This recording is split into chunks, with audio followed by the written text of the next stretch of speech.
નમસ્કાર, આપ જોઈ રહ્યા છો સ્પાર્ક ટુડે ન્યૂઝ। નમોત્સવ નિમિત્તે યુવા મોરચા ભાજપ દ્વારા બાઇક રેલીનું આયોજન કરવામાં આવ્યું। વડાપ્રધાન નરેન્દ્ર મોદીના જન્મદિવસ ઉજવણી 17 સપ્ટેમ્બર નિમિત્તે વડોદરામાં નમોત્સવનું કાર્યક્રમનું આયોજન કરવામાં આવ્યું છે, જેમાં સાયરામ દવે સહિત અનેક કલાકારો કાર્યક્રમમાં ભાગ લેવાના છે અને તેના પ્રચાર અર્થે આજે વડોદરા મહાનગર ભાજપ દ્વારા બાઇક રેલીનું આયોજન કરવામાં આવ્યું।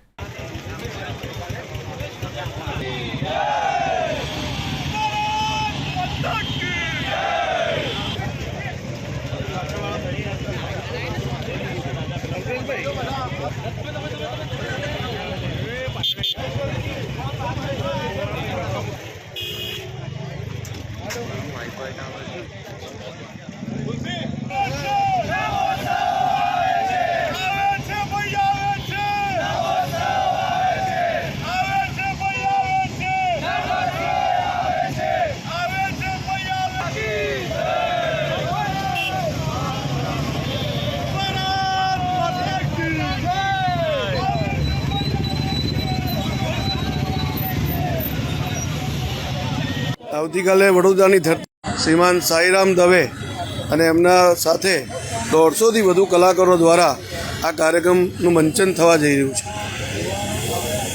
એના કાર્યક્રમના પ્રચાર પ્રસાર માટે અને શહેરીજનો સુધી આ માહિતી પહોંચે એ માટે શહેરના યુવાનો દ્વારા આજે બાઇક રેલીનું આયોજન કરવામાં આવ્યું છે, જેમાં 500થી વધારે યુવાનો જોડાવાના છે અને બાઇક રેલીના માધ્યમથી નમોત્સવ કાર્યક્રમની માહિતી શહેરીજનો સુધી પહોંચાડવાનો એક પ્રયાસ છે।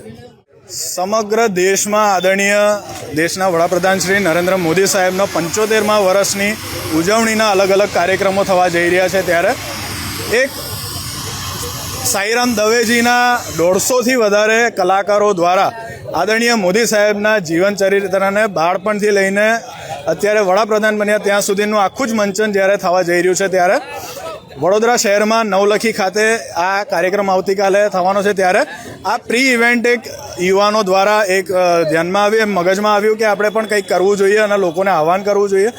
તો બાઇક રેલી લઈને અમે 300થી વધારે બાઇક સાથે યુવાનો વડોદરાના અલગ અલગ રાજમાર્ગો પર જઈશું અને ત્યાં આગળ સૂત્રોચ્ચાર કરવાના છે, જે સૂત્રોચ્ચાર પણ આવતીકાલના કાર્યક્રમને લઈને જ છે। એ સૂત્રોચ્ચાર એવા છે કે આવે છે ભાઈ આવે છે, નમોત્સવનો કાર્યક્રમ આવે છે, આવે છે ભાઈ આવે છે, નમોત્સવનો કાર્યક્રમ નવલખી આવે છે, આવે છે ભાઈ આવે છે, 10 તારીખે આવે છે, આવે છે ભાઈ આવે છે, સાંજે 7 વાગ્યે આવે છે। આવી રીતના અલગ અલગ સૂત્રો સાથે અમે મુખ્ય 4 રસ્તા હોય ત્યાં આગળ અમે ઊભા રહીશું ને ત્યાં સૂત્રોચ્ચાર કરીશું, જેથી કરીને લોકોને જેમને ધ્યાનમાં છે તો આવવાના જ છે, પણ એક રિમાઇન્ડર પણ આવે અને જેમને ધ્યાનમાં નથી એમને ધ્યાનમાં આવે કે આવતીકાલે નમોત્સવનો કાર્યક્રમ નવલખી થવા જઈ રહ્યો છે।